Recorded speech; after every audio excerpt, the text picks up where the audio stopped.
thank you very much. Thank you very much for coming. I'm going to present to you this paper that I wrote with Ana Aguilar for the BIS Research Network. And because Ana is one of the co-authors, I have to tell you that this presentation doesn't necessarily reflect any opinions by the BIS. So, to set up the stage, I'm going to ask you to imagine the following situation. You manage a pension fund. You have a lot of fixed income to manage. And it's 2015. Mexico had almost a 40% depreciation of the peso, but the lowest inflation in history. Okay? So if you believe any model, about pass-through, sticky prices, half-life, any model, you know that inflation is coming. You just don't know when or why it hasn't been realized. So if you want to manage your fixed income portfolio, you really, really need some advice from experts. On top of that, the Fed isn't raising the interest rate, and they just announced that they're going to raise it at the end of the year. So who do you take advice from? You're this pension fund manager. So at least in Mexico, there's more than 20 private banks that offer every day, dossiers for their clients. They're called corredorias. And they write them in Spanish, they write them in English. It doesn't matter where your money is or how do you read them. Banks offer every day advice. Also, I would like to add that 2 weeks ago, the Bank of Mexico announced that they were not going to change the policy rate. Right? So no change in policy rate, no change in US policy rate, huge depreciation, almost no inflation. What do you do? Right? So if you read one of these private banks' advice, they're written in Spanish, and they contain things like that, like this, I'm sorry. This one is also from the same day, from Monday. I'm not going to tell you which bank it is, but it starts saying, the Bank of Mexico is going to publish tomorrow let's say, the technical analysis on why they made their decision. And it happens that the entire dossier of that day was about the minutes of the monetary policy decision, and 90% of the text is about predicting the reasons why they didn't change the policy rate decision, right? So it's kind of very simple. And as I'm highlighting here, there are certain topics that basically discuss global growth, local inflation, and how the persistence of a depreciated peso might contaminate, future rates, right? So you take advice from these guys and take whatever portfolio decision that you want to take, right? Immediately, the next day, Tuesday, the Bank of Mexico publishes the minutes of the monetary policy decision.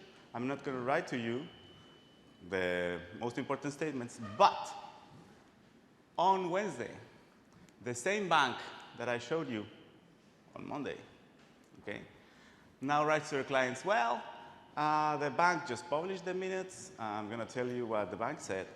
And it turns out that what the bank said and what these guys predicted is very, very different. In particular, the bank, for the first time in almost a year, discussed that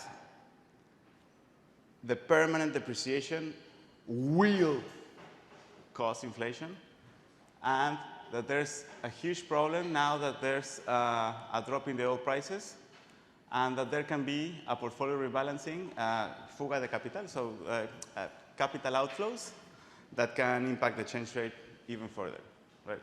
So if you remember, on Monday, there was like nothing to worry about, and then on Wednesday, everybody's freaked out, right? So what do you do, right? So from Monday, you thought that, the depreciation might only affect, let's say, inflation expectations, and now there's a huge real problem, no? A real reallocation of assets. So what do you do, right? So if you're the pension fund, do you take the analysis? No? Do you give any importance to the fact that the private bank didn't guess the topics? Does your information set change? If you really like your kernels or whatever, like, do they change? And can we measure the impact of the minutes of the monetary policy decision in the way that the bank is communicating? So this is what the paper is about, right? So this is the setting. So what are the big questions that we are trying to answer? Well, to start, if you are a policymaker, you work in a central bank, and you want to be transparent, what are your tools? And it's not trivial, right? So if the Fed officials tweet or whatever, or have Facebook Lives, what is the impact of the communication, right? So what is the tool? If you want to transmit some message, what is the optimal tool? So we are digging a little bit into that. Then the other way is, when you send a message, how much of the message is noise and how much of the message is signal? It's also kind of important. So in the big scope, those are the big questions. So we motivated this by saying, well, most of the literature about central bank communication is basically the following. The central bank communicates, and then prices change.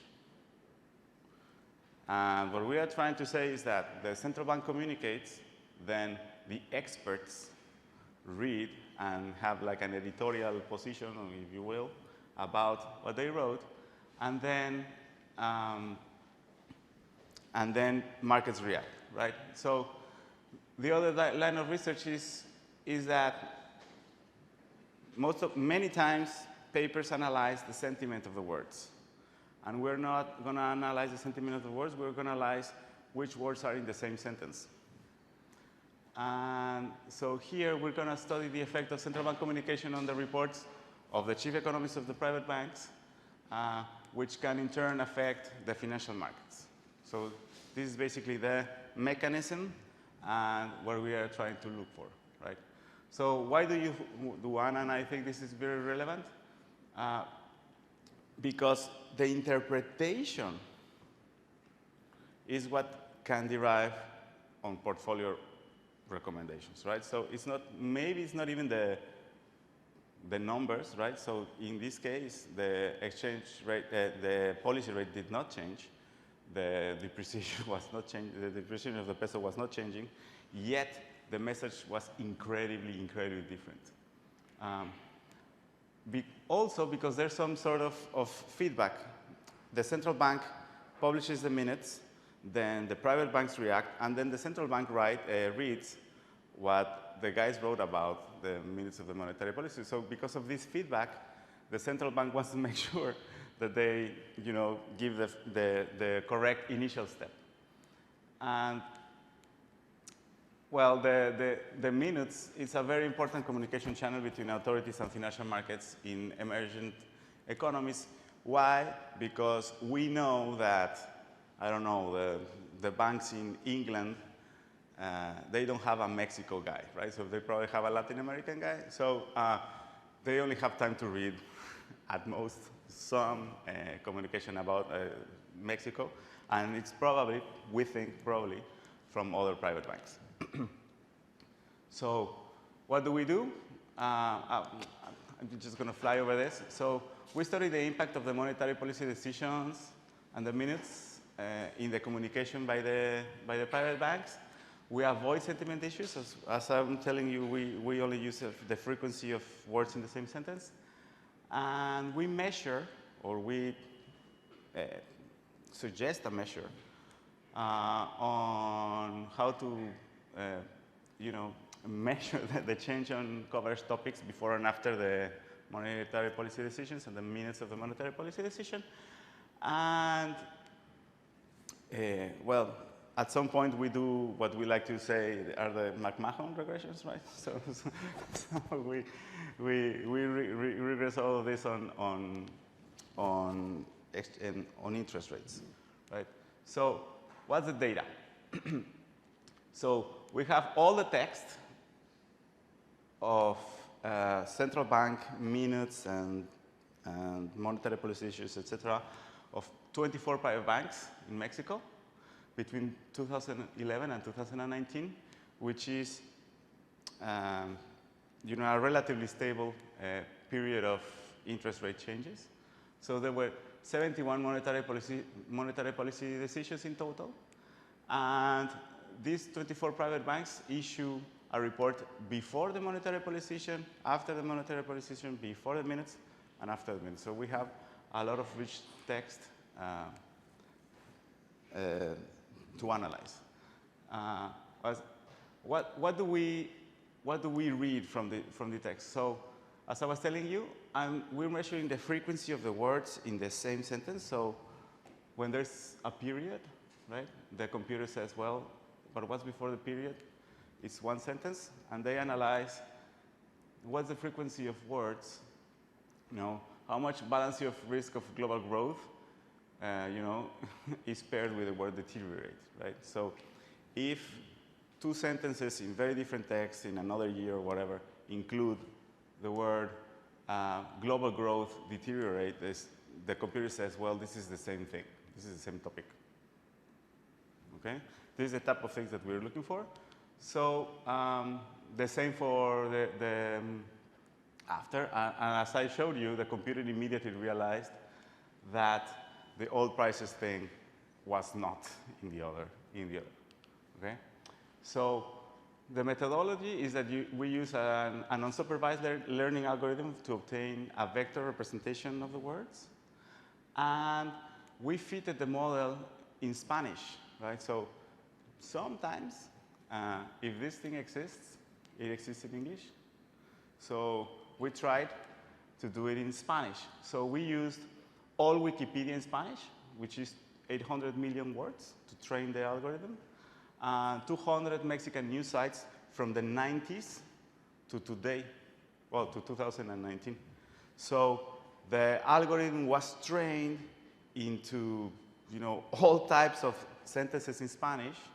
And because we also trained it with Mexican news sites, we also think that it was trained with, good semantic type of language and informative language. So there's a huge diversity of content. And surprisingly for us, there's a lot of stuff about financial and monetary economics, at least in Wikipedia. So the outline of the results, we think that we can split this paper maybe into two, maybe three things.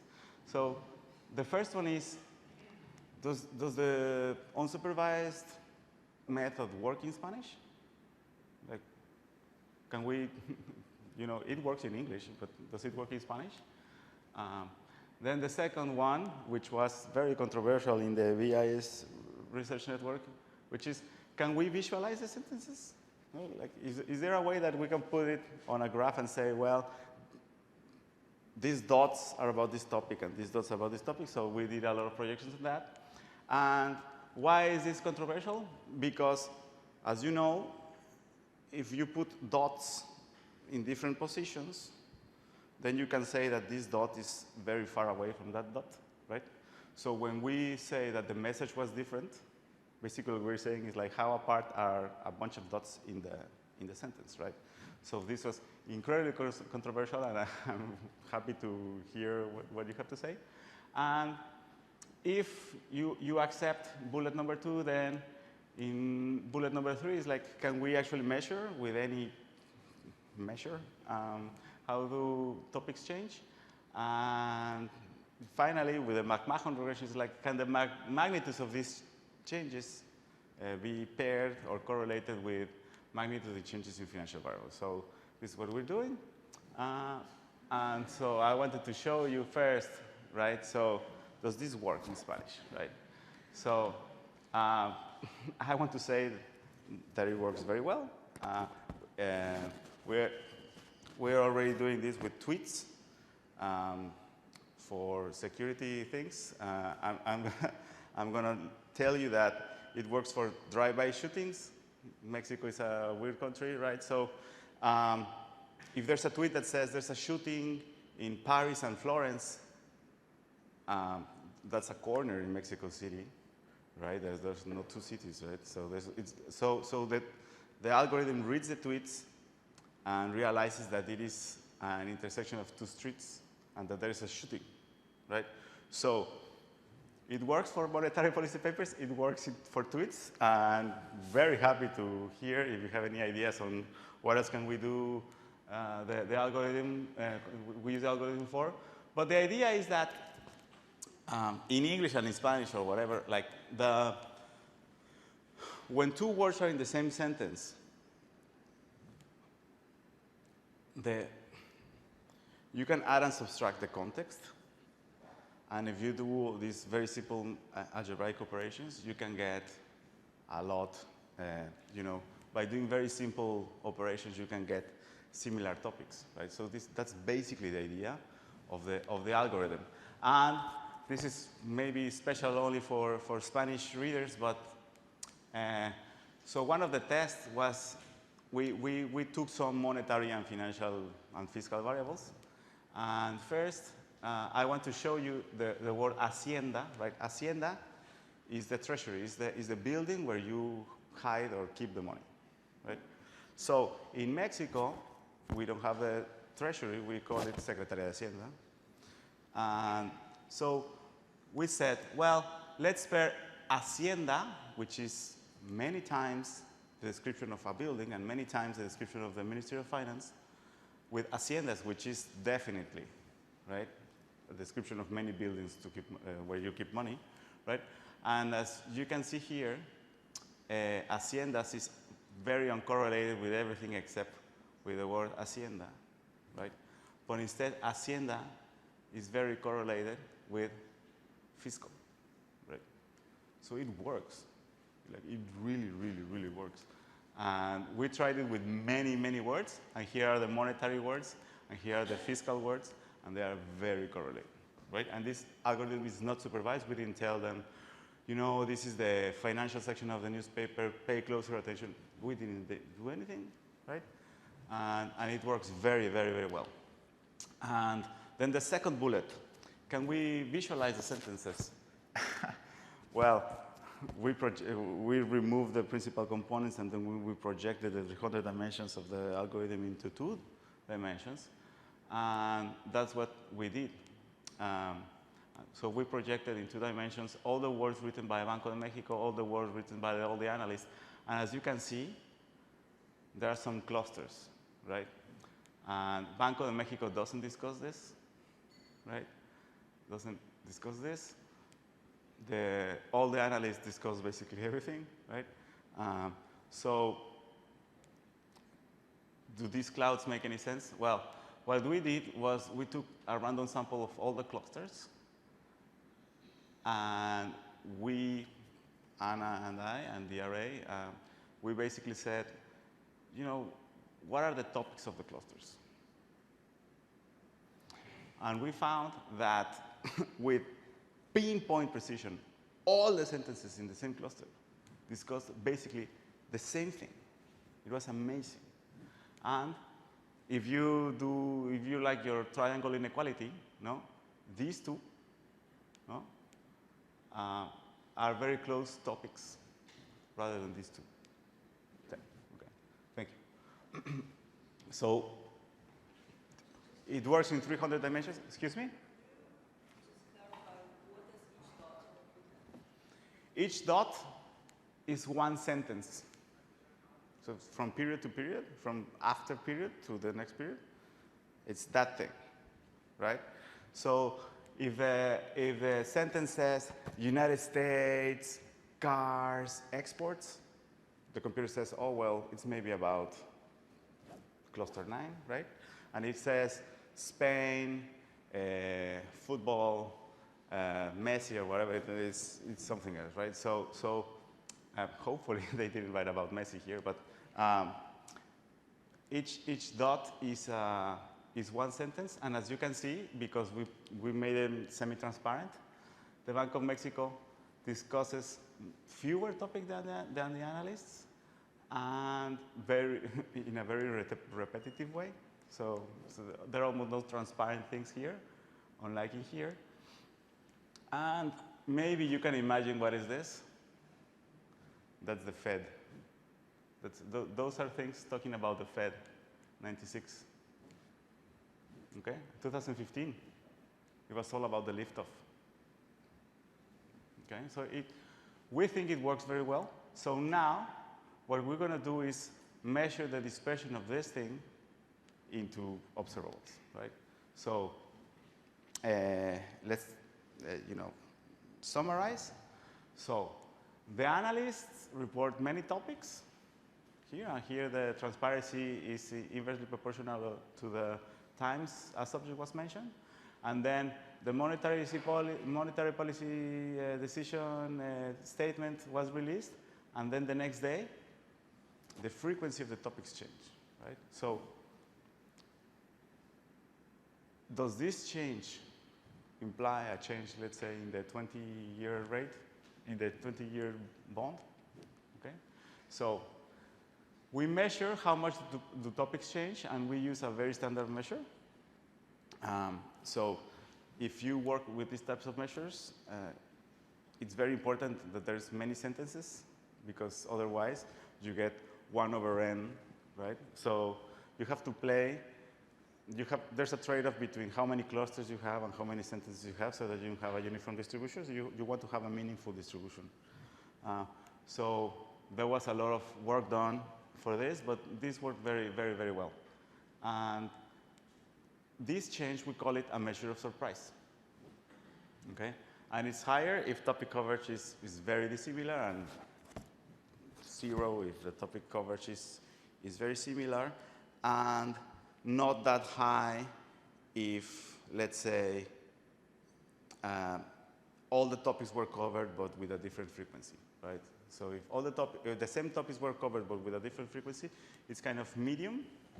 If all the topics change, it's high. And that's what we did. So also, this is for,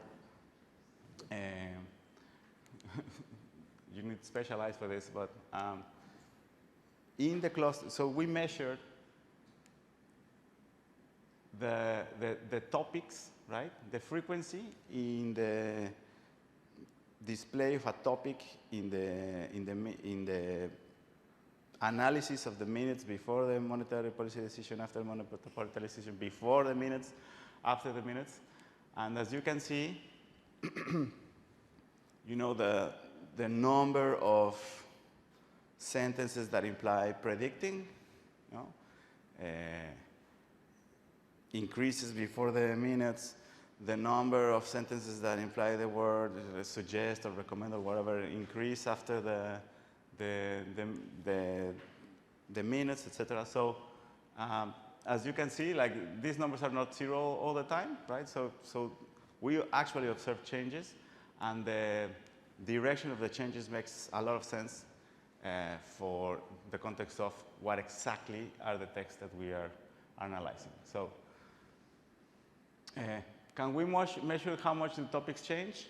Well, I think so with that measure, but we can also measure it in many other ways. So, for example, if the Bank of Mexico mentions, I don't know, war in the monetary policy decision, right? There's less surprise in the minutes of the monetary policy decision, right? So we can actually, if we want, we can check if certain words imply more surprise or not afterwards. So we compute the surprises, and this I already told you about. We have to make sure that there's a lot of sentences in the analysis. So finally, we do the McMahon regressions.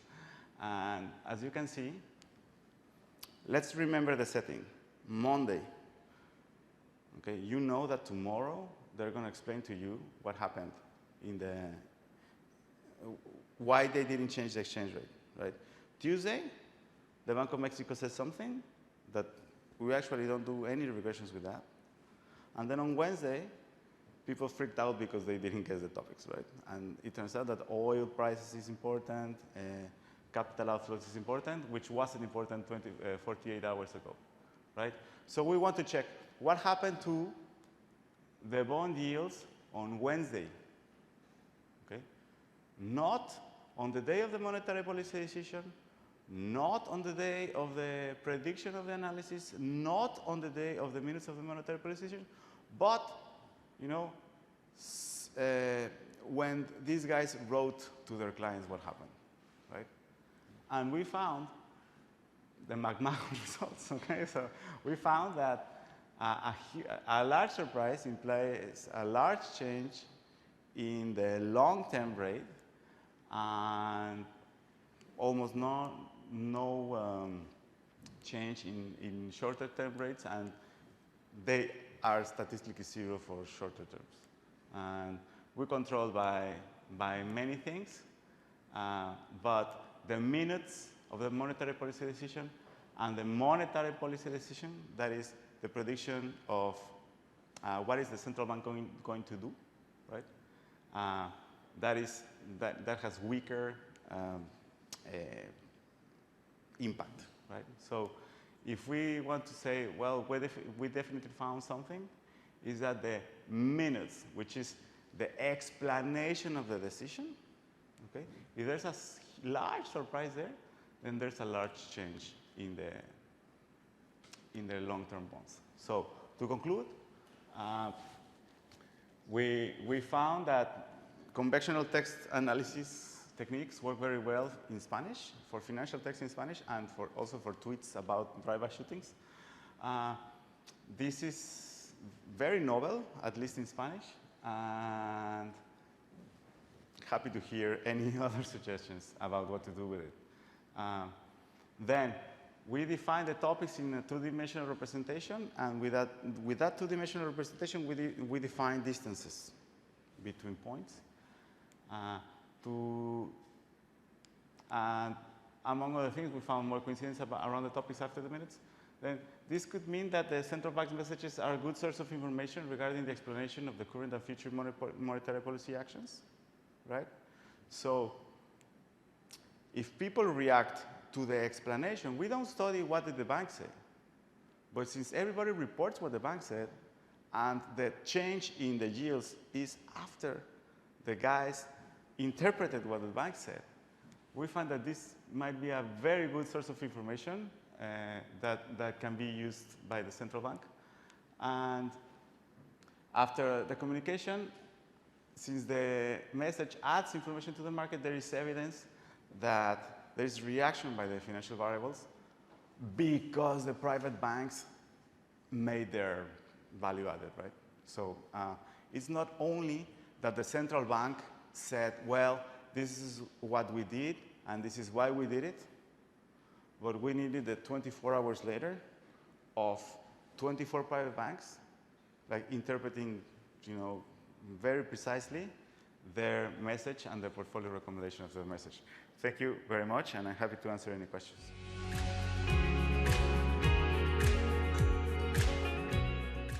So this work is based on a staff working paper that I did with a great PhD intern, Tim Munday, under Michael's supervision. And Tim did an awful lot of work on this project, particularly on the sort of economic side as a sort of macroeconomist, and measurement of the response variable. And given that I'm a linguist who sort of found his way into economics, my focus was on the NLP features. But hopefully I will cover sort of both some of the economics and some of the NLP stuff today. So there's the usual disclaimer: as I work at a central bank, the views are my own and not those of the committees. Just to sort of sketch out, signpost what I'm going to talk about. So first of all, there's an introduction where I gave the background, motivation, the research questions, then outline our model and say why we need one. And then we have a few slides on the measurement of our response variable and features. And then we have results, conclusion, and then I'll end briefly talking about some work that Tim has subsequently done that draws on the methodology of the paper. So central bank, in terms of motivation then, central bank comms to the general public is important, a channel through which central banks can control household expectations. And given that our power, legitimacy, and in the BOE's case, its dependence, granted by the public under the tacit agreement that we remain accountable, we have a democratic obligation to speak to the public. And this is important because we have evidence from RCTs, randomized controlled trials, where a treatment group is given information about one economic variable, for example, inflation, and these show significant effects in survey respondents' expectations and subsequent actions in households. But notwithstanding this, direct comms from central banks to the general public has an abysmal track record of influencing expectations despite their best efforts. So hardly anyone's going to sort of, from the public, is going to sort of read the monetary policy report.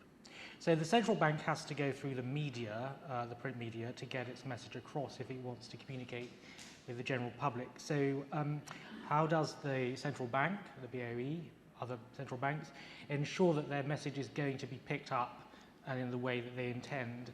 So our research question is, how should the central bank write communication in order to receive news coverage?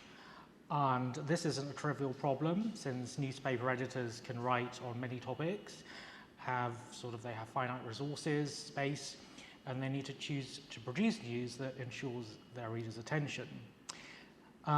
So the problem for the central bank is actually how to draft its communication in such a way that newspapers choose to report it while still retaining the key messages it wishes to convey. And just to sort of answer, it's that style matters and the state of the economy on its own doesn't seem to matter. So what we do then is we develop a model in which the central bank, the newspapers, and the agents in the economy produce and consume news respectively. And we show that this is a high-dimensional problem. There's a high feature space with complicated relationships between the features. And we have sort of 4,700 in total. And we measure news coverage via a novel event study. This is measured as a proportion of newspaper articles that is paraphrased or strongly influenced by the central bank text. We use an algorithm related to GLOVE that was talked about earlier, Word-to-Vec, and something called soft cosine similarity. And we draw on computational linguistics, psycholinguistics, and journalism studies to measure lots of textual features of Bank of England comms that could potentially alter its news coverage. So these topics include the topic of the communication events, linguistic processing features, and something called news values. And given this high dimensionality, and we also want to use the model for inference, so we want to approximately at least retain unbiased estimates that traditional econometric models gives us, we use something called disparsified lasso.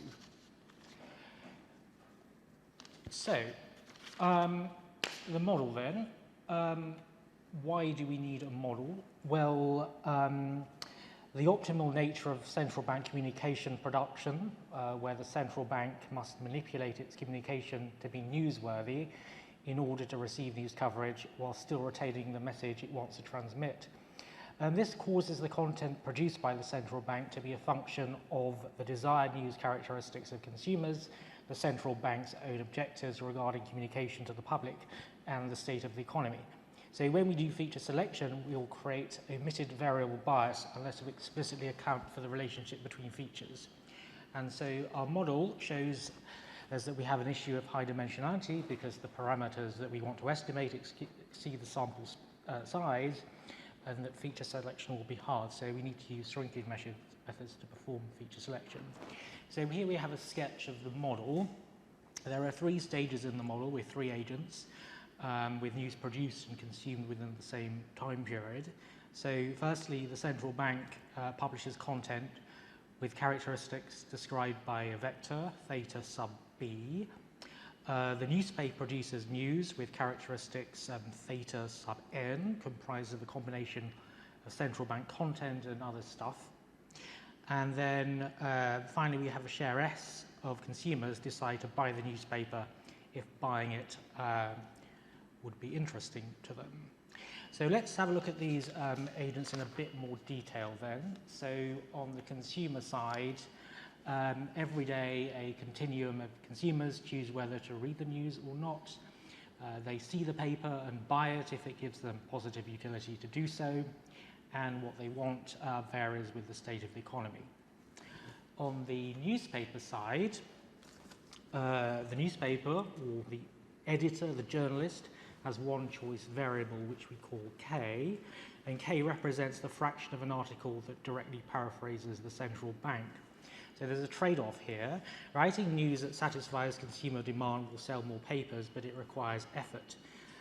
Paraphrasing the central bank may not align with consumer desires, but it's costless.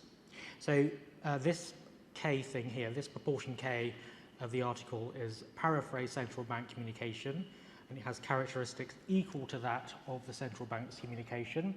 Proportion 1 minus K of the article is created by the newspaper, and since the newspaper is profit maximizing, this quantity will be exactly aligned with consumer choice.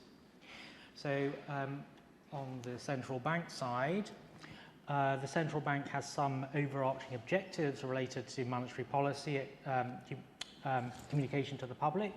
First among these is the anchoring of inflation expectations at target, and other objectives may include civic engagement or influencing household or firm expectations of variables other than inflation. So the central bank cares about what consumers read, theta sub n, and decides to produce communication with characteristics theta sub b. And the main problem is the central bank has to draft its communication in such a way that newspapers choose to report it while still retaining the key messages it wishes to convey to the public, I've said earlier.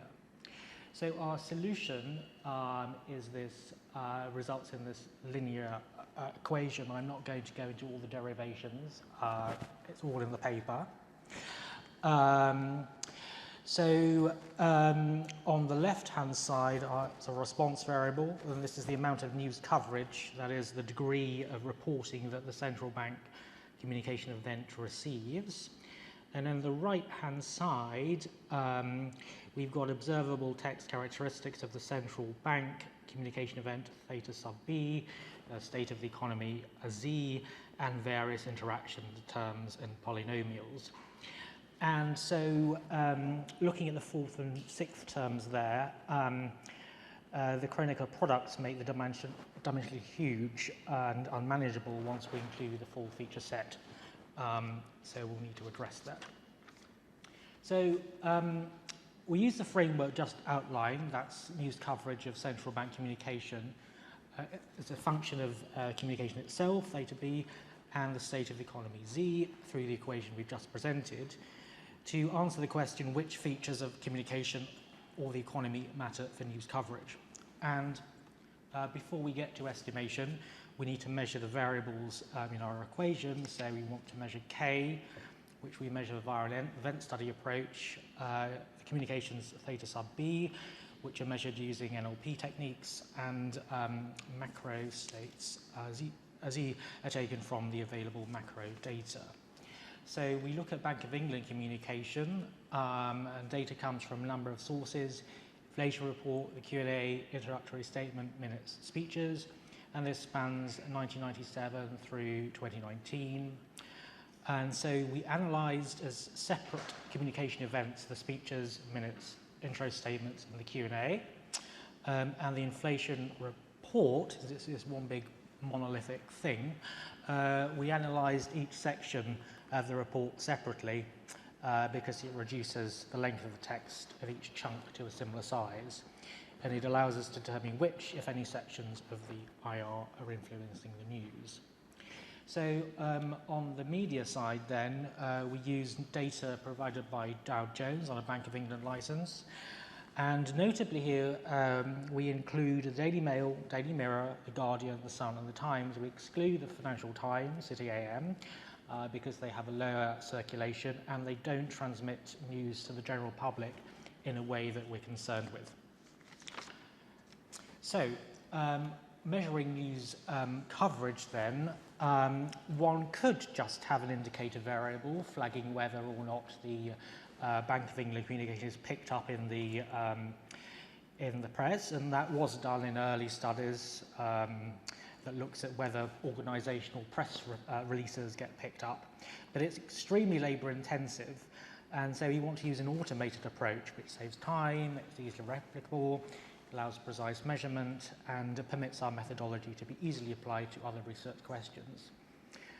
But there's a problem if you just want to sort of measure the similarity between a Bank of England communication event and a newspaper article, or set of newspaper articles.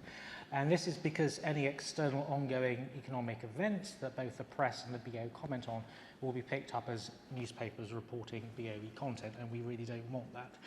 So we calculate a measure of the communication surprise imparted by the Bank of England for each communication event and use this as a proxy for a K. So in practice, this is the change in similarity between one, the news the day before and the central bank communication, and two, the news the day after and the central bank communication.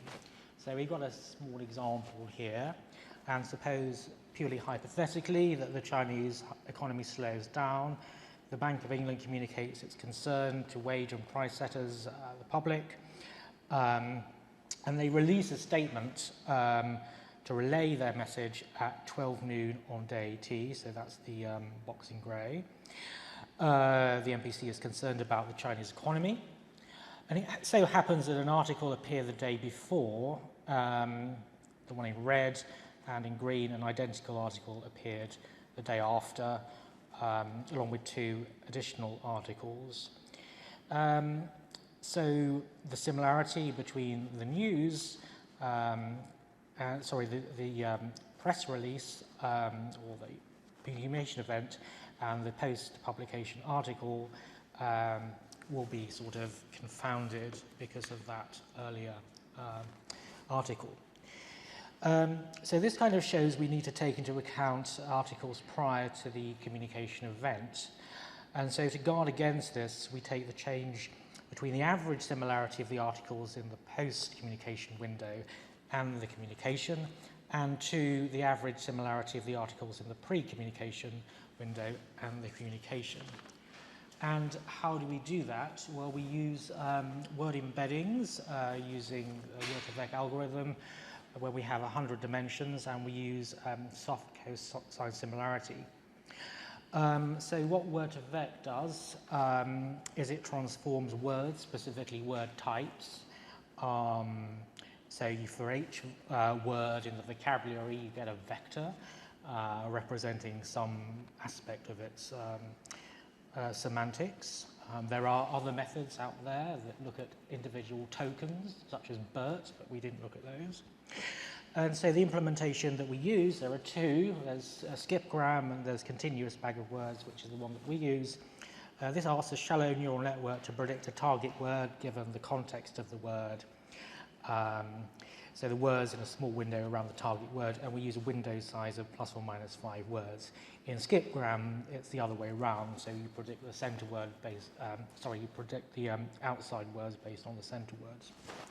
So after training the network, we throw the model away, and the weights corresponding to the hidden layer are extracted and used as vector representations of words. Let's just skip over that. And then soft cosine similarity, so cosine similarity approximates similarity by use of the cosine of the angle between two vectors. So in classical cosine similarity, we use the term frequency vectors to compute this. So we take the two term frequency vectors and compute the similarity between them. So in the first example there on the left, we have a Bank of England document, strong growth, for example. We have a news article, high growth. And if our vocabulary is strong, growth, and high, then we have 110 as our vector for the Bank of England and 011 for our term vector for the news article, and we get a half. So ideally, we note that sort of high and strong here are orthogonal, but we want them to be sort of closer together because they're sort of semantically related words. So what we want to do instead is sort of weight this term frequency vector by some representation of the word semantics. And for that, we sort of incorporate the word to vectors that we had before. So on the right there, we see that high and strong are sort of closer together in the vector space model, and this gives us a higher value. So then on the, so that's our sort of left-hand side detail. On the right-hand side, we want to measure features of the communication event itself, along with features pertaining to the state of the economy. So here we have topic, information, features on linguistic processing, and something called news values. So for measuring the topics, we get all Guardian articles containing the word economy. We use k-means clustering of the tags into 49 groups, and use the meaning embeddings to form dictionaries for each topic. And then on measuring this linguistic processing, we looked at three core aspects of how humans sort of process language. We looked at lexical access, that's sort of accessing words in the mental lexicon and sort of word semantics. Syntactic parsing, sticking words together in the sentence, and discourse integration, sort of seeing where sentences and propositions fit in with the overall discourse. So lots of these features for each aspect, and we operationalize them using tools from computational linguistics and natural language processing. So on lexical access, we have average word frequency, average age of word acquisition, the prevalence, which is the percent of people who say they know word, grammatical category, lots of word lexical access features. And then we have measures on syntactic parsing. So there are two ways to sort of syntactically parse a sentence: constituency-based parsing and dependency parsing. And we looked at various measures based on both. So that's like the type of constituency, the type of dependency, but also dependencies, but also distances between specific dependencies within the sentence, for example. This is all used to sort of measure processing load. And then we have measures of syntactic ambiguity. For example, here we have participle main verb ambiguity. The UK economy plunged into the red in March, improved in June. Now, people obviously think, looking at this, is actually an ungrammatical sentence, but it's not. UK economy was plunged into the red in March, improved in June. It is grammatical. So this kind of thing slows down comprehension. And we also look at something called explicit structural marking, where subordinate clauses are actually flagged as being introduced with an overt complementizer there rather than null. So the committee judges an increase in the bank rate of 0.25 percentage points is warranted at this meeting, versus the committee judges that an increase in bank rate and so on. And we see that sort of explicit structure marking sort of improves language processing, particularly when the subordinate clause is quite long. Then we have discourse integration. So we looked at things like topic announcement in the first sentence, which can help sort of the reader sort of fit the discourse into some kind of overarching topic. Discourse coherence, and then anaphor resolution.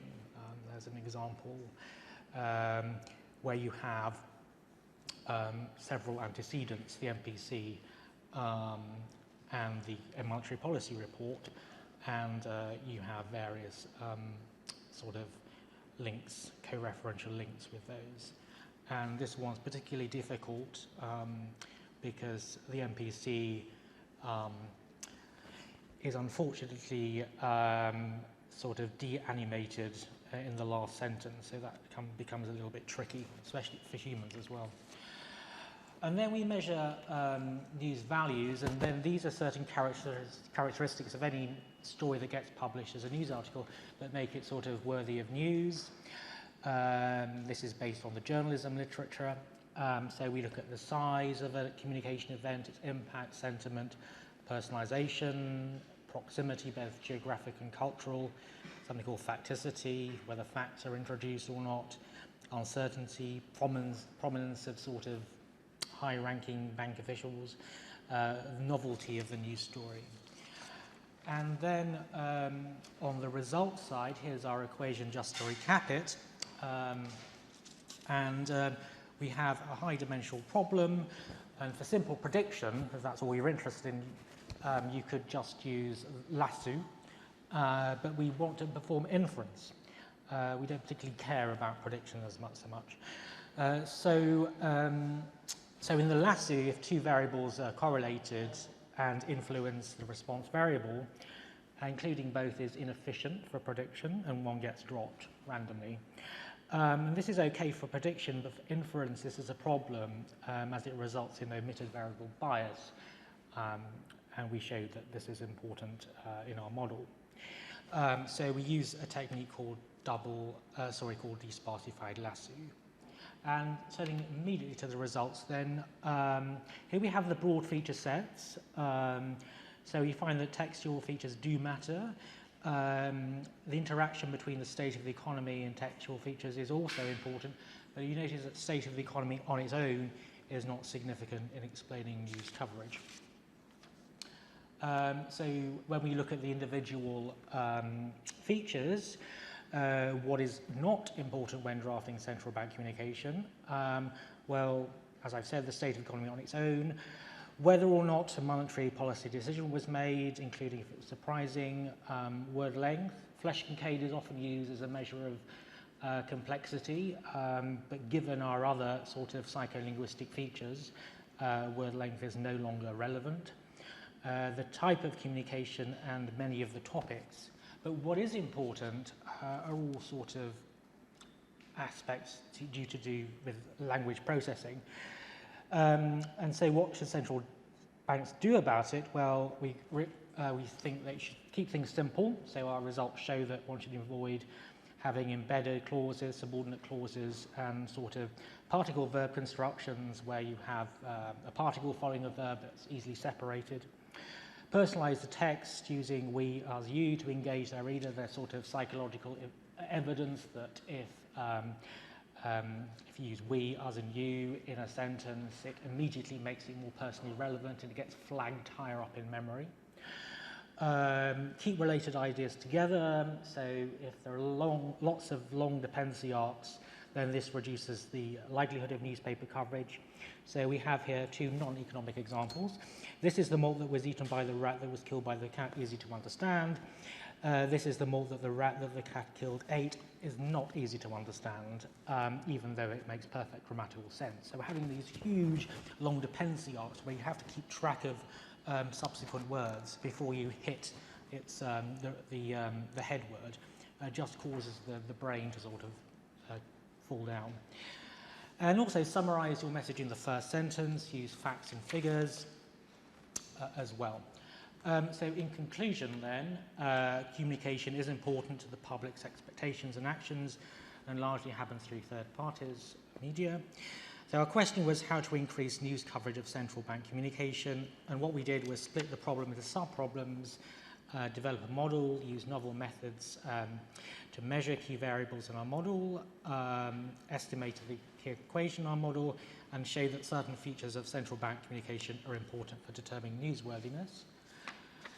And in conclusion, we just say what you say matters, but so does how do you say it. So that's really important. And finally, before I close, I just want to highlight some work that Tim has done alone after we published the paper. And so what he did here was look at how long it takes for the market to sort of digest BOE comms, and he includes a number of features that we included in the joint paper. So, for example, we've got word prevalence, contextual expendency, dependency arc length, headlining score, etc. And so all of these things matter.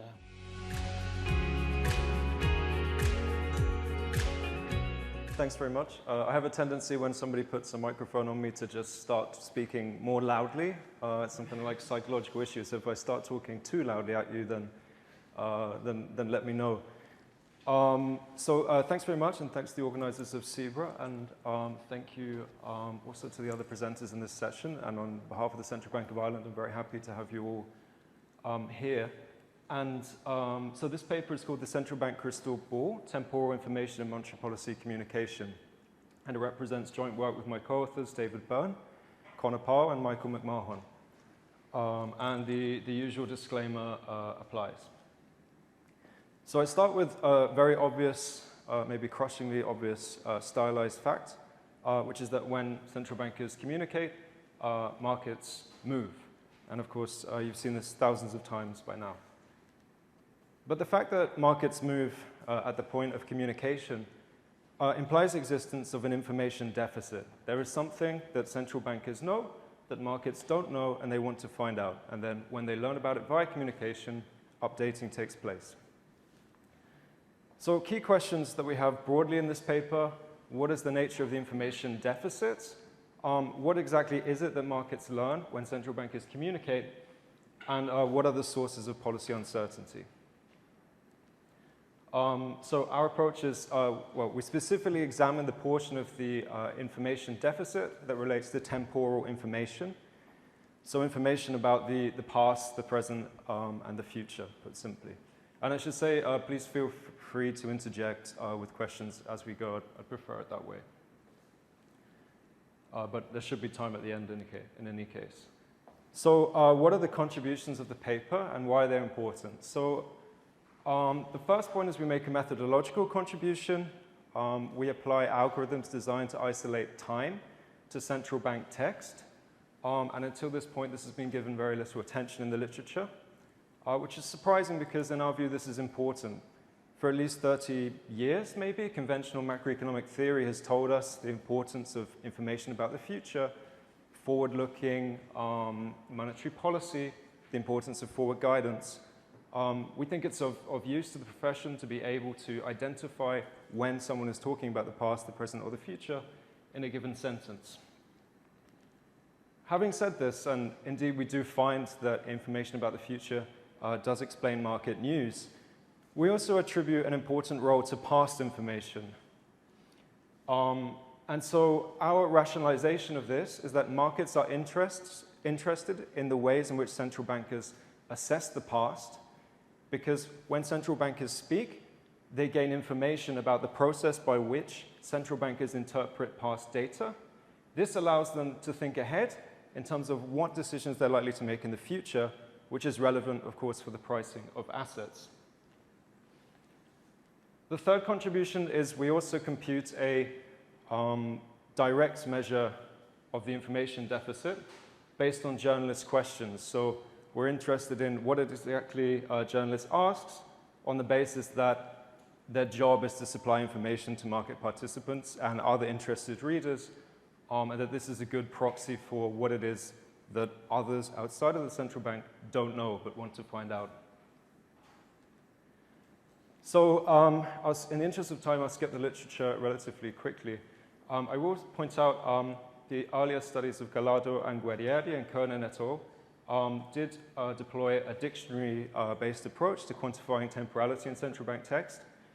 So our methodological approach would represent a significant extension relative to these studies. We quantify different times of temporal reference, and we take into account English grammar. Right. So I'm going to present a kind of schema of the monetary policy decision-making process. This is designed to talk about this, the importance of conjunctural assessment regarding past data in particular. So what we posit is the existence of an assessment function within central banks. And if you like, you can see that the work of central bankers such as myself contributes to this assessment function. We take in data, XCB, for a given meeting. We assess it, and as an institution, or perhaps embodied in the form of the governor, we form beliefs about the present, the past, and also projections about the future. And so we're interested in the nature of this assessment function, and we think the temporality of text can shed light on exactly how important it is when central bankers speak about their own assessment, which is somewhat neglected in the literature to date. So given these beliefs, we then make a decision, and we do so using a decision rule, FM, as a function of the beliefs. So one can think of this as a convention, a Taylor rule, or some preferences over inflation, etc. In both these cases, we posit that these functions are time varying and that markets don't know them. So they're forced to guess about exactly how these decision rules and preference functions are changing and what they are in any given meeting. Okay. So then we further separate. Okay, so we have an assessment function, and we think it's analytically useful to separate between two stages. Firstly, we assess past data and work out where we are today. And then, conditional on this assessment of past data, we form projections regarding the unfolding of important variables. And this incorporates our assessment, which then goes into our preference function. So what is evaluation, and why do central bankers do it? So one, past data is uncertain and released with a lag.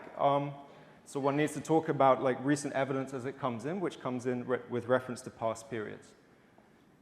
Two, it's subject to revision. But three, probably, well, more fundamentally, even in the complete set of data case, in the presence of identification uncertainty, we're still interested in what sort of shocks hit us at what points in history before we can appropriately respond to the environment we're in. So that's evaluation. Then projection is perhaps more obvious. Given our evaluation of where we are today, we generate forecasts in order to inform our decision making. So in this paper, we claim that the evaluation step is largely backward looking and discusses past data and can be identified with references to the past. We also claim that projection is largely forward looking, as I hope is relatively straightforward. And we use, discussions regarding the future involve these projections. So just to be a bit concrete, to give an exact example, so this is the previous incarnation of the Fed Green Book was divided into two parts. It still is, but they've changed their names a little. So part one was summary of outlook. It was a statement of where we are, but it contained a lot of references to the future, and it discussed their forecasts. So you can see an example here of a kind of assumed path for equities into the future, given the time 2008. It was actually quite a pessimistic Green Book document. Recent economic news has been dismal, a reference to the past, and then when referring to the shocks, we expect that it will impose appreciable restraint on economic activity. Part two, however, focused on the past and the previous movements in data. So it was called current economic and financial conditions. And so most of the discussion revolves discussing past data and charts like this that end in 2008 at the point of the conference without discussion of the forecasts. So at this point, they're explicitly separated between evaluation and projection. And we'll come back to these data in a bit. It just amuses me that in the first part, they said it was dismal, and this part, they say it's dour. It's kind of like, is there an analytic distinction between the two, or is that just for variety's sake? So, given this, given that central bankers have these assessment functions that they evaluate and then project, we understand that when we look at asset price responses on days of meeting days, that markets should be updating information about these functions. Sorry, you have a question. Just to understand, why does the central bank has a projection step? If you think of the standard Taylor rule, it's about the current gap between the potential output and the current output. Why is there a future component in the central bank's decision? So, I mean, you say you shouldn't be interested in the unfolding of shocks? I just thought, with the standard Taylor rule, it's taken to the macro model. Okay. Well, I mean, so in practice, I guess we frequently deviate from the standard Taylor rule. In the case of the ECB, our target is with reference to the medium run. So, you know, it's like the supply shocks one is obviously very topical at the moment, but in this case, you look through supply shocks in order to assess what is going on the medium run. Which is why, in fact, we show it later, but there's like consistent references to the medium run in ECB speeches because they're just constantly reiterating this point, and then constantly emphasizing their own projections of inflation in this kind of medium run horizon, which is, of course, ambiguously defined. But yeah, please.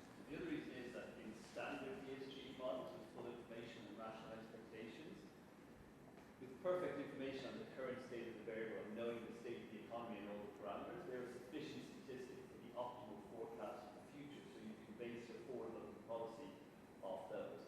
If you bring in information frictions, then that wouldn't be the case. But in our standard models, if you know what y and pi are, y hat and pi are today, then you have the optimal forecast in the context of the model. So current or future, there's no need to distinguish. Yeah, regarding that, I guess central banks have said that they are inflation forecast targeting. So at the end, what you are targeting is the forecast of inflation, not inflation right now. And secondly, regarding the assessment of the data, I think in reality it's even harder because they have to assess unobservable variables like the output data, for example, and they get a lot of uncertainty regarding those variables. So they have to take decisions right now without even know what is the data. I mean, just from financial markets maybe, but the economic data is not there when they take the decision. No, thanks for that point. I mean, it would sort of come under identification uncertainty in a broad sense, unobservable variables. But yeah, that's a very good example. So thanks. So when we look at asset price reactions, we interpret them as updating of market understandings of the central bank's decision rules, and we've given three kind of nested functions. The kind of assessment of past data, then projection, and then the preferences themselves. So at the point of a given meeting, which is kind of has this M subscript, all market assessments regarding these functions will update. So turning to measurement, and given this kind of this schema, we isolate from text measures of temporality, as I've mentioned. And I will kind of go over this relatively quickly, but just so we are able to identify numerical references to time, January 2019, for example, in 2 quarters, for example. What we call categorical references to time, so that's references such as medium run, now, in the future, in the past. They don't have exact dates. To do this, we use the SUTIME temporal tagger of Chang and Manning 2012. We go further than this because we also are interested in the use of past, present, and future tenses. And to do this, we use the tense mood voice tool of Ram et al. 2017. Identifying tense in the English language is not trivial, and one needs to take into account the structure of a given sentence in order to identify the future tense in particular. Well, I will go, I mean. Okay, thank you for the point. Functionally, we identify the future tense along the lines of I will go. Yeah. And so we also make a number of bespoke adjustments to these algorithms to reflect the particularities of central bank communication. So just to give an example, and I wouldn't advise trying, these are statements by President Draghi. We picked them out, so will be future tag, because it's the future tense, what I'm going to call the future tense. The past tag, the past tense. Also this categorical reference to the future, medium term, and several date references that are also picked up. So then we go back to the Green Book textual data that I mentioned, and I said that it was explicitly divided between the 2 cases. And we view this as a validation exercise of our approaches. So on the left, we show the fraction of sentences that are tagged with at least one past tag. And on the right, the fraction of sentences that are tagged with at least one future tag. And we split between the two. And remember, part 1 is both the present and the future, and part 2 is mostly the past. And indeed, that's the way the results go. So we see part 2 is more about the past, and part 1 is more about the future, relatively.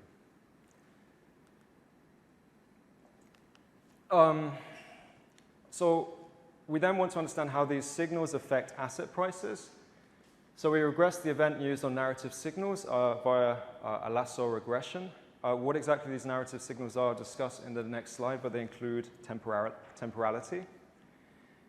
Where did the data come from? So the intradaily data is taken from the very helpful data sets, respectively, of Bauer and Swanson 2022 and Aguilar et al. For the ECB 2019. We also use, so we have textual data from the Fed, the statements, the press conference, introductory statements, and the answers. For the ECB, it's the press conference, introductory statements, and the answers. So for the ECB, it's entirely within the press conference window that we study. We do study speeches, but these are not in our, well, I don't discuss these results directly in this presentation. Great, so just the narrative signals, the idea is pretty simple. And this is just a kind of dummy corpus, if you like. So it has 5 sentences, and we've assigned topic shares to these sentences via LDA. And we've also tagged each sentence. Does it have a past tag? Does it have a future tag? Does it have both? Does it have neither? So to get a main effect, we simply average column 2. To get a future effect, we just average column 2, but condition only on those rows that contain at least one future reference. And to get the past effect, again, it's just the same, those past rows, and then average topic 1. So we actually use a 15-topic model. This is just designed to express how these signals work. And then, as I've said, we use it's technically elastic neck specification. We also use a non-parametric bootstrap. And what I'm going to show you is the adjusted R-squareds from OLS regressions on the subset of lasso selected variables. Now, so this is the results for the US at the intradaily level for the yield curve. The dependent variables are in absolute value. And we also include the macro controls, well, the macro financial, as advised by Byrne and Swanson 2022. So that's the controls only specification. Then we progressively add narrative signals that we're interested in to learn how they kind of add value. So we see that adding the topics boosts the estimates of the adjusted R-squared considerably. Adding past topics as well as the topics and the controls also adds additional value relative to the topics only specification. So this is early evidence that, that indeed information about the past is impactful at affecting asset price responses. Thank you. And we also find comparable results for the future, but when we include both of them, we gain additional explicability in terms of adjusted R-squared. And so we conclude that both are playing a role at explaining the asset price movements that we see.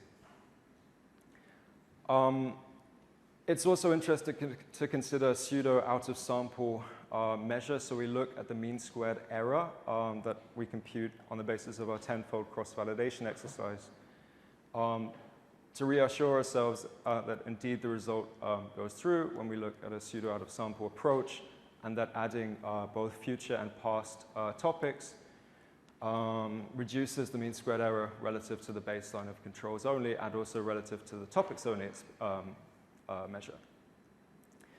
The final slide, so on this theme is just again for the euro area. This uses the Altavilla data set, and we find comparable results. The overall level of adjusted R-squared is lower, which appears to be driven by the weaker contribution of our controls for this particular data set, because we don't use the Byrne-Swanson 2022 ones, but it's again a comparable finding. I'll skip this in the interest of time. So finally, we then go on a more kind of, or 2 additional investigations to look at the information deficit in a more direct manner. So to reassure ourselves that indeed people outside of the central bank are interested in their assessment of the past, we look at the questions from journalists in the press conference. So these are not obviously members of the ECB, and we apply our measures to these, and we compute a measure of future orientation and past orientation. And so we find that overall they're basically the same kind of level, although there's some time variation. So indeed we conclude that journalists do ask questions about the past, and we find that by manually inspecting them as well. So we then compute measures, or we apply measures of similarity to look at when the ECB is doing a kind of particularly good job at filling information deficits. So the measure of similarity is fairly standard. And we apply it by comparing journalists' questions to the answers to see are the questions and answers about similar things. Also to the statements, are the questions about similar things to the statements, or are they less related? But also to speeches by the ECB given after the conference, with the idea being that if the ECB is giving a speech that is doing a good job at addressing questions that came from the preceding meeting, we should see this in the transmission to asset prices. So just to plot the measures, you can see the similarity of answers to questions has a kind of, is sort of trending upward actually a little bit in the most recent period. The similarity of statements to questions is more constant with some variation, of course. And this is the similarity scores between speeches and the questions in the preceding meeting. Again, you see these interesting spikes during the COVID. We think this is driven by the fact that everyone is talking about COVID. So ideas are pretty much focused on one enormous shock. Fine. Then finally, we perform some regression analysis. So we look at the ECB event day frequency, and we look at the similarity. So this is the coefficient, the similarity of speeches to questions. Again, these are in absolute value. We find that so when a speech is similar to the questions preceding, we see a greater transmission of that speech to asset prices. And however, when in the preceding meeting the answers and the questions were similar, then that speech is less impactful. So our interpretation is that if during the press conference things went well and the information deficit was addressed well, then subsequent speeches are less impactful when they're designed to assuage these concerns. So thanks very much. Just to conclude, so we have defended and examined the role of conjunctural assessment in central bank communication, which is kind of less focused on by the literature, but important in any given text or speech that you read. And we conclude that also we've introduced, or we've shown an additional dimension by which we should evaluate communication time in addition to previously estimated measures of topic and tone. So thanks very much, and happy to take questions.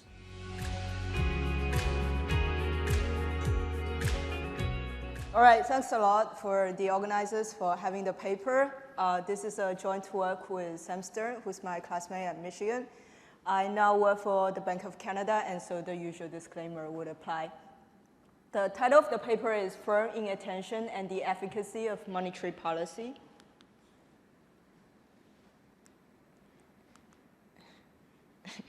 If I could move sides. Is that the UP? You may click the mouse on the screen once. Oh, you took it out? Yes, to low my side. It should be good now. Okay, cool. So there's been a large body of work that lays the theoretical foundation of how incomplete information may affect the transmission monetary policy. In particular, rational inattention captures the idea that attention is a scarce resource, and so even though macro information is free out there, firms may not pay attention to everything. But measuring attention in the macro context is difficult. which makes it challenging to assess the relevance of this micro foundation. And so in this paper, we're going to propose a text-based measure of firm attention, which allows us to provide evidence on the importance of firm inattention. We start by constructing the text-based measure of firm attention based on firms' SEC regulatory filings. Our sample covers all publicly traded firms in the US and can be updated on an ongoing basis every year. We document 2 new status facts about firm attention in the US, that it is both countercyclical and polarized. Our main analysis validates that this measure is a good measure of firm attention by testing for an asymmetry prediction that we derive from rational inattention models. Specifically, we find in the data that expansionary monetary policy shocks raise the stock prices of attentive firms by more compared to their inattentive peers, whereas contractionary monetary policy shocks lower the stock prices of inattentive firms, lower the stock prices of attentive firms by less. This finding of asymmetry both validates our measure as a measure of attention and provides evidence on its empirical importance. We further study the aggregate implications of firm inattention. Empirically, we find that attention has a mitigating effect on firms' performance after periods of high macro uncertainty. Quantitatively, we use our measure to calibrate a rational inattention model. In the calibrated model, inattention drives monetary non-neutrality, and so monetary neutrality would weaken when a high fraction of firms pay attention. This leads to an important source of state dependency in monetary policy that varies with attention. So let me start by introducing this measure. Our data source comes from the text of firms' SEC 10K filings. These are required annual disclosures by all publicly traded firms in the US. In the words of SEC, which is these firms' regulatory body, they provide a comprehensive overview of the firm's business and their financial condition. We scrape the SEC for the 10K filings. Our sample goes from 1994 to 2019, and it covers about 200,000 filings. We use the bag-of-words model to transform these unstructured text into a matrix of numbers that we can analyze. So each cell in that matrix represents a word and its frequency in a particular filing. To measure attention to macro news, we use a dictionary-based approach. So we construct a dictionary of macro keywords that are based on the Bloomberg economic calendar. This, as you know, contains the names of major economic releases in the US, such as GDP, CPI, non-farm payrolls, FOMC, and so on. We take these keywords and divide them into 9 different topics, including general economic conditions, monetary policy, output, inflation, and so on. To give you a bit of sense how these filings look like, here is a filing by the Alphabet in 2019. As you know, Google Ads is Alphabet's major source of revenue. So here it is discussing risks confronting its advertising business. In particular, it talks about this. Expenditures by advertisers tend to be cyclical, reflecting overall economic conditions and budgeting buying patterns. Adverse macroeconomic conditions can also have a material negative effect on user activity and demand. So this is a firm that pays attention to macro news, and it thinks about how economic conditions affect its bottom line. That piece of information is embedded in the text of its 10Ks. So we're going to tap into these unstructured texts as a new source of data for measuring whether firms pay attention to macro news or not. So this algorithm is really simple compared to what we're seeing in other papers in this session. You can essentially think of it as a big control find that's searching through the documents and looking for macro keywords. Based on the frequency search, we construct 2 measures of firm attention. The first one is prevalence. It's a binary measure that takes the value 1 if a firm has talked about macro keywords in any of its in its filing in year T. The second one, intensity, is a continuous measure between 0 and 1, and it's increasing with how often firm talks about those keywords. So before we start using this measure, we want to get a sense whether they make sense or not. So what are the firms that we are classifying as being attentive? Here we see the characteristics of attentive firms. They tend to be bigger, older, and slightly less levered. We can also plot the industry-specific attention to different types of macro news. In the columns here are industries, and in the rows here are different categories of macro news. We see that retail trade industry pays a lot of attention to consumption news. The mining and extraction industry pays a lot of attention to oil news. And the construction industry pays a lot of attention to housing news.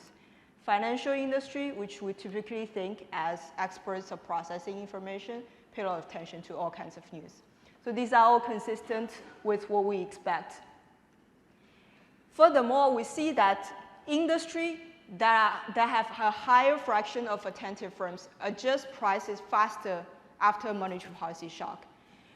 Here, we're looking at the cumulative responses in price levels of four-digit NAICS industry.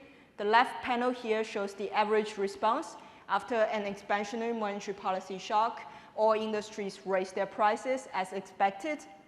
On the right here is the marginal effect from attention.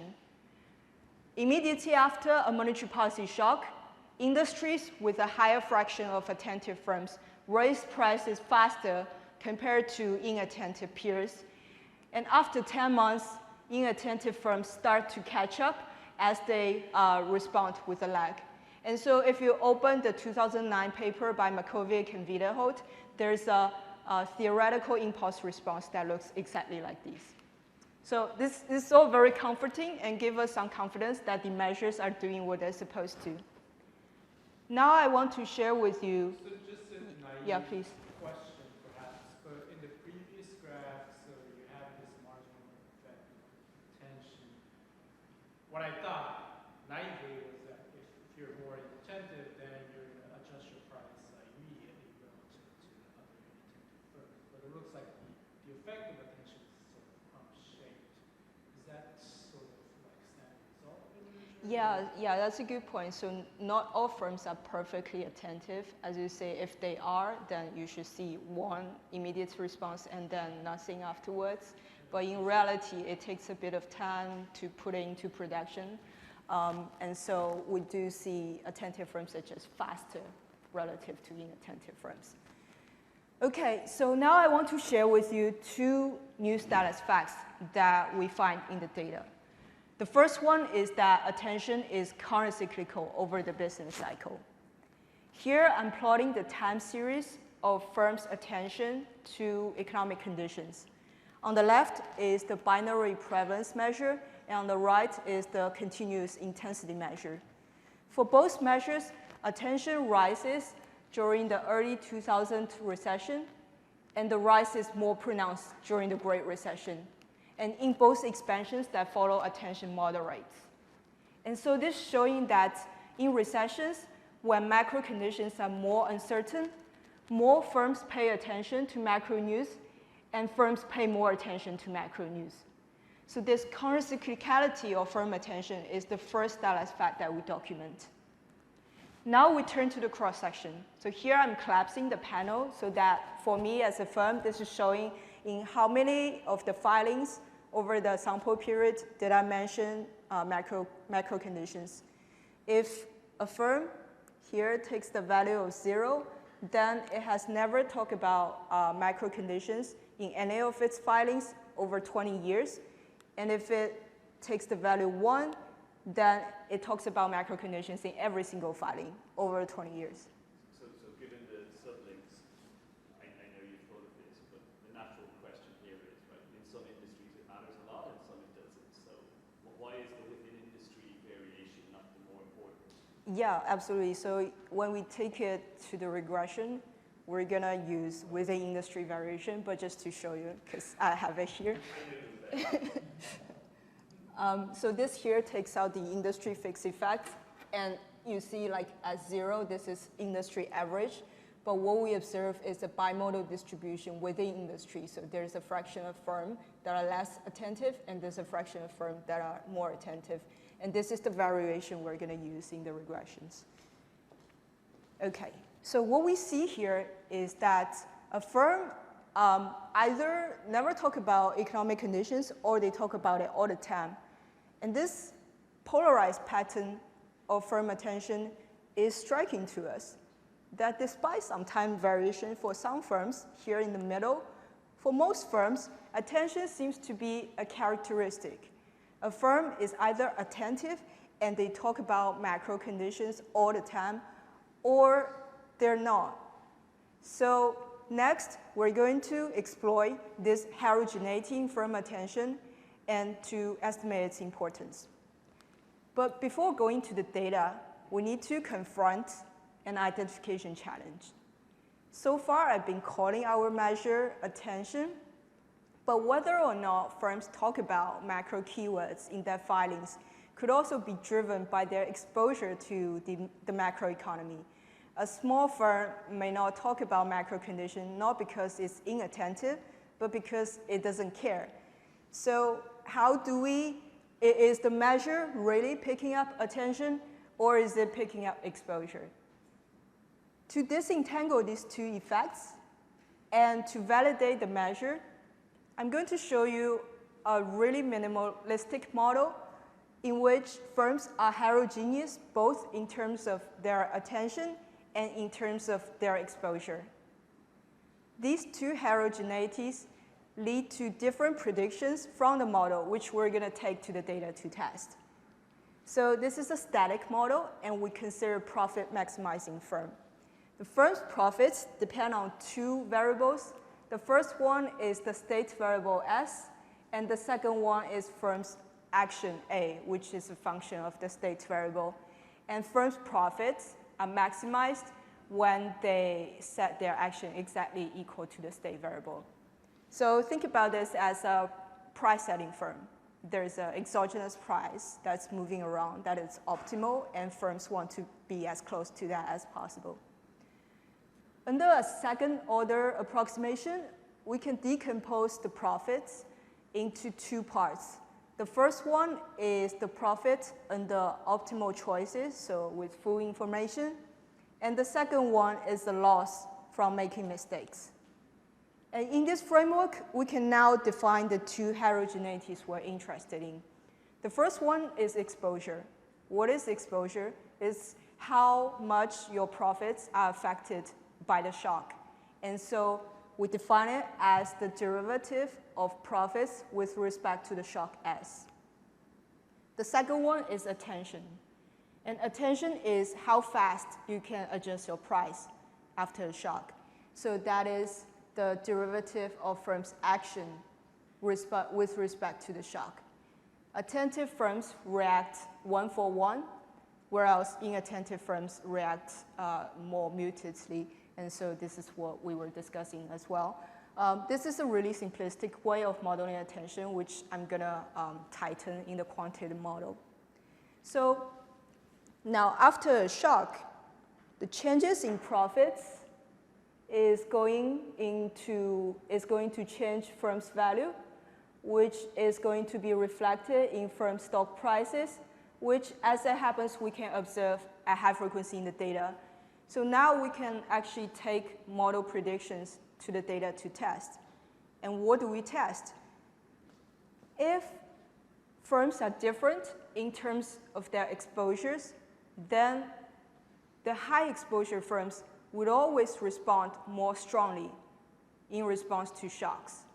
And to see this in a picture, we can put on the horizontal axis the magnitude of the shocks, so both negative ones and positive ones.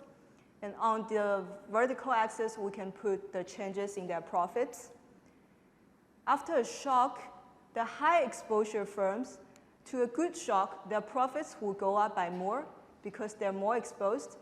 But to a bad shock, their profits will also go down by more because they're more exposed. This is different if firms differ in their attention. For attention, when there's a good shock, the attentive firms react immediately, so they're better able to capitalize on it, and so their profits will go up by more compared to their inattentive peers. However, for bad shock, attentive firms are also better able to mitigate these shocks, and so their profits will go down, but go down by less compared to inattentive firms. And so what this implies is that if our text-based measure is correctly measuring attention, then we'd expect to see an asymmetry in the return elasticity in the data. For positive shocks, attentive firms would have a higher return elasticity compared to their inattentive peers, and for negative shock, attentive firms would have a lower return elasticity.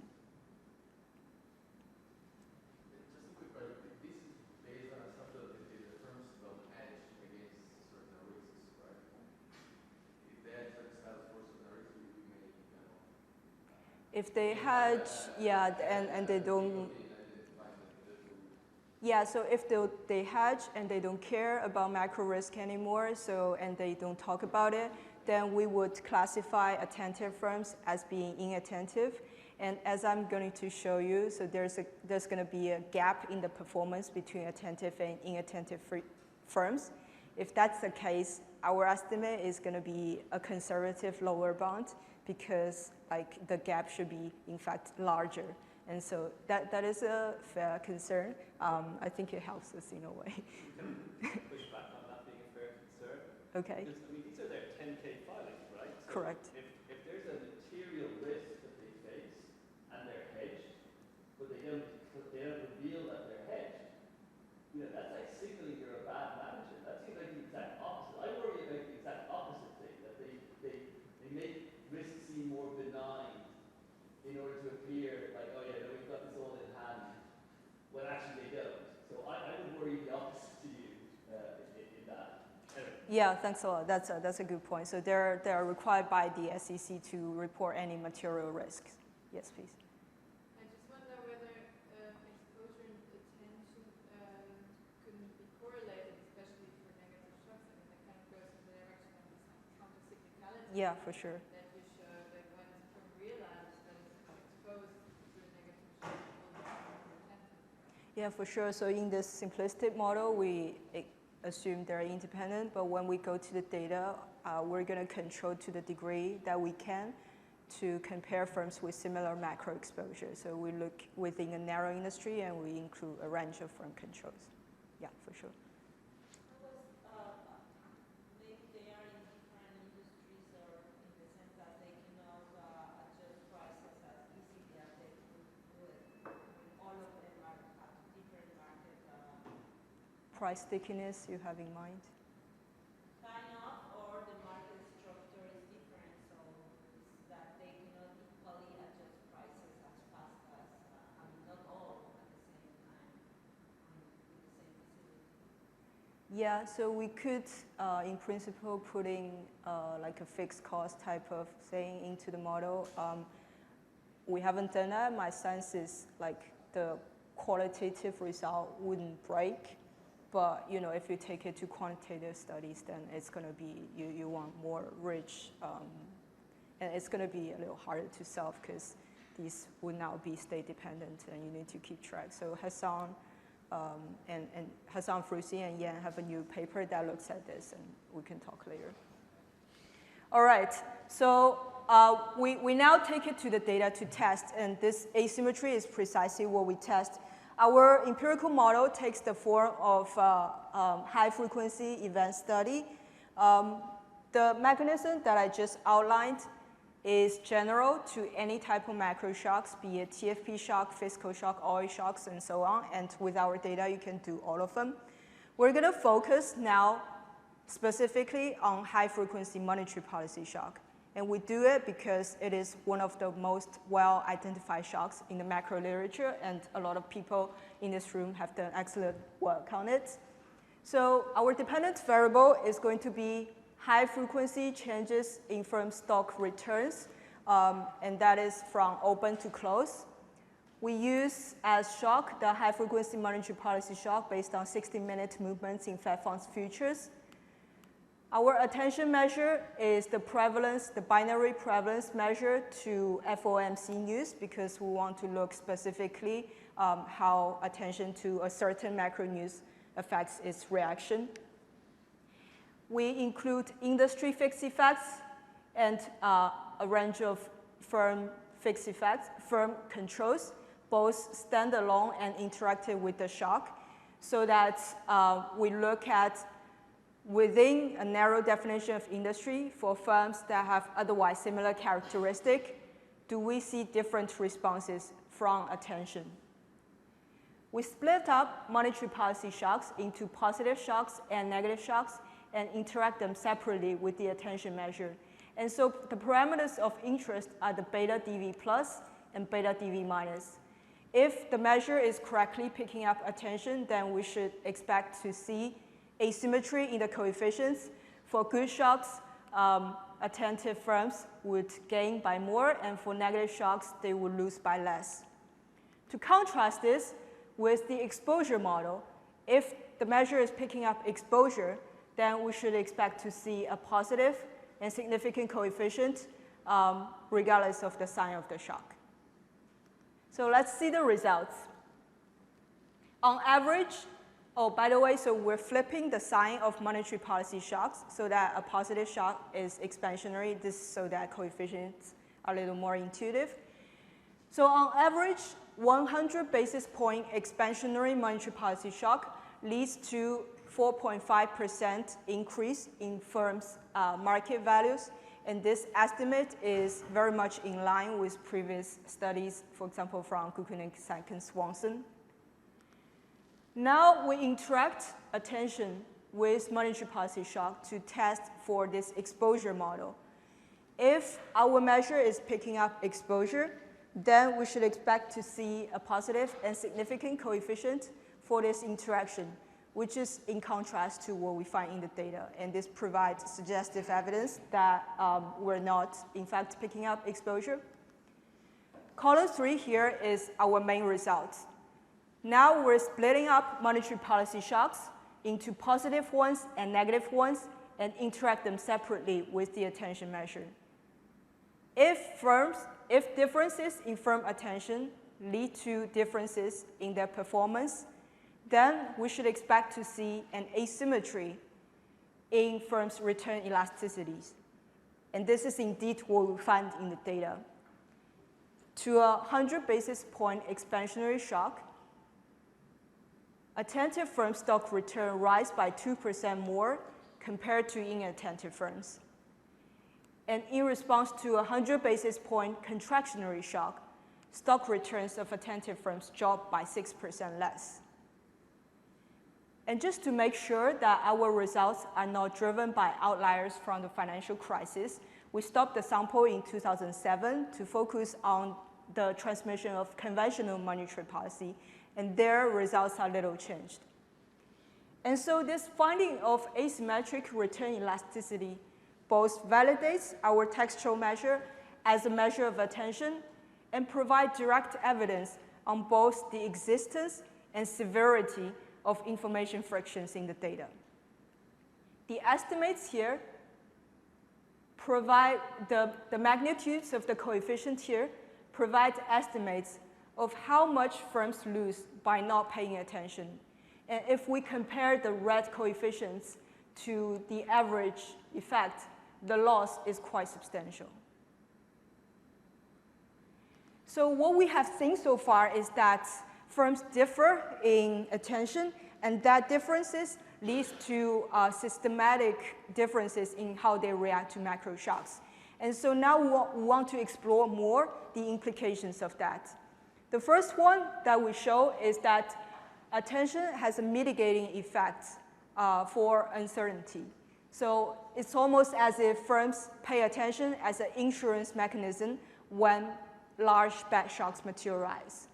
Here we interact attention with uncertainty that we measure using interquartile range of SPF professional forecasts on output, inflation, and unemployment. After periods of high uncertainty, uncertainty decreases firms' profitability, measured as return on assets, firms' performance, measured as return on equity, and the survival rate, which is a binary variable of whether they appear in CompuStat or not. Although uncertainty have a negative effect on all these firms' performances, attention mitigates that by increasing the firm's performance in downturns. So that's the first aggregate implication. We also try to quantify the macro importance of firm attention by calibrating a canonical rational inattention model. So we start with the version in Makovic and Wiederholt, in which households and central banks have perfect information. Central bank targets money supply, so they set the aggregate demand. Firms have incomplete information, and adding to the canonical model, we specify that firms have ex ante heterogeneity in how costly it is for them to process information. So there's a type of firm that are really good at processing information, which are going to be the attentive firms, and there's going to be a type of firm that are bad at it. So in the model, inattention is going to generate monetary neutrality.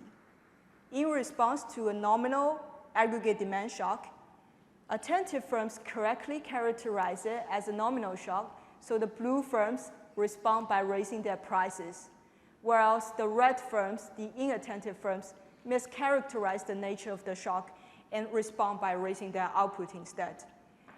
As attention varies over the business cycle, so does the efficacy in monetary policy. And so from peak to trough, monetary policy is 5% less powerful in recessions, which provides an important source of state dependency of monetary policy. So in the last 1 minute, I'll conclude. What we've done is that we introduced this text-based measure of firm attention and document that firm attention is counter-cyclical over the business cycle and polarized in the cross-section. We verified that it is indeed a measure of attention by testing for this asymmetry in the data. And this measure in the future can be used in combination of empirical studies as well as quantitative models, and we show one of those applications in this paper. Thanks very much.